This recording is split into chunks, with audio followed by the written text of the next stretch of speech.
hapon sa tanan mo kani atong dagan sa panahon for the next 24 hours diri sa Central Visayas.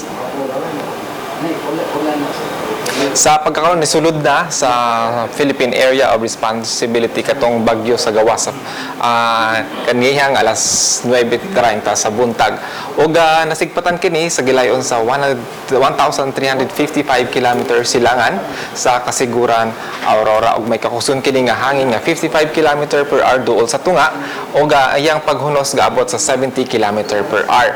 Kining bagyo gi-forecast nimo irog sa direksyon amihan ang kasagpan sa gipaspason sa 25 km per hour.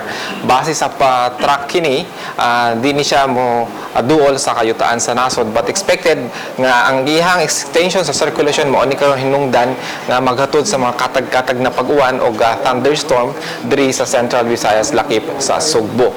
Ug ang habagat padayon nakaapekto sa kasagpang bahin sa Southern Luzon, so expected na aduna may kini epekto sa atong sea condition diri sa Central Visayas.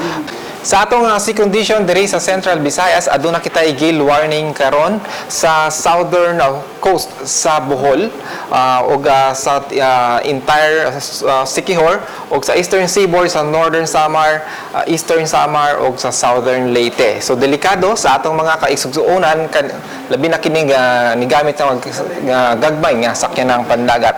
Sa dungang kasayuran, pwedeng bisitahon ang among website bagong.pagasa.dust.gov.ph or i-like o i-follow kami sa among mga social media accounts. I-search lang sa Facebook o sa Twitter DUST_Pag-asa. Mao ka na ang atong latest gikan diri sa Pag-asa Mactan. Joey Figuracion, daghang salamat.